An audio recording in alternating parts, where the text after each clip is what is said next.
पाकिस्तान और अफगानिस्तान के बीच तनाव एक बार फिर खतरनाक मोड़ पर पहुंच गया है। पाकिस्तान के तहरीक-ए-तालिबान पाकिस्तान यानी कि टीटीपी के खिलाफ एक्शन लेते हुए अफगानिस्तान पर हमला बोला था और अब इस हमले के बाद दोनों देशों में बवाल मच गया है।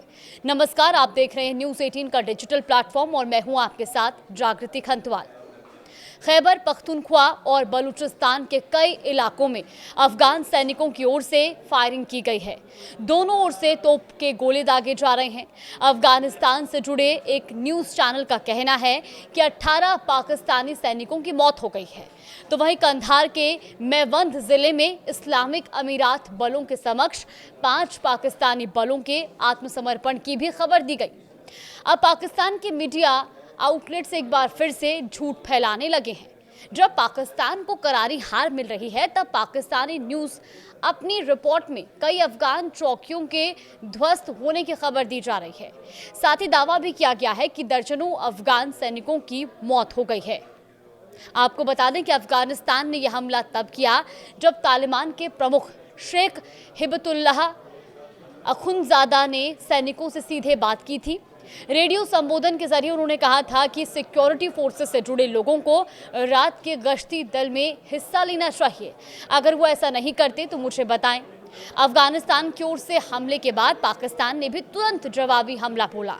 कथित तौर पर कई अफगान चौकियां पूरी तरह तबाह हो गई।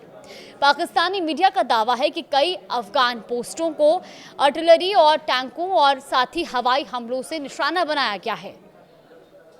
अफगान सूत्रों का कहना है कि उन्होंने पाकिस्तान का एक टैंक अपने कब्जे में ले लिया है। पाकिस्तान का यह भी दावा है कि पाकिस्तान की जबरदस्त प्रतिक्रिया के बाद अफगान रक्षा मंत्रालय के बयान जारी करते हुए कहा कि हम पाकिस्तान पर अब कार्रवाई रोक रहे हैं और उम्मीद करते हैं कि पाकिस्तान भी आगे कोई जवाबी हमला नहीं करेगा। तो वहीं भारत की क्रिकेट ट्रॉफी चुराने वाले पाकिस्तान के गृह मंत्री मोहसिन नकवी ने अफगान फायरिंग को अंतर्राष्ट्रीय कानून का उल्लंघन बताया।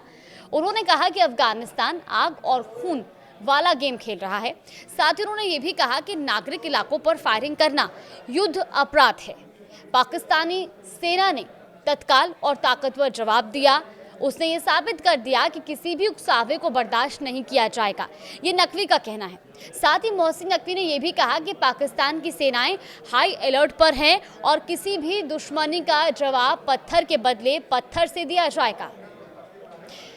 मोहसिन नकवी ने यह भी संकेत दिए कि इस पूरी कार्रवाई में बाहरी हाथ शामिल है। नकवी ने कहा कि जो आग अफगानिस्तान में लगाई गई है उसका धुआं बाहर से उठ रहा है। यानी कि सीधे तौर पर मोहसिन नकवी अपने इस बयान से भारत को निशाना साध रहे हैं या उनका इशारा भारत को लेकर था। उधर सऊदी अरब ने पाकिस्तान और अफगान सीमा पर बढ़ते तनाव पर गंभीर चिंता जताई।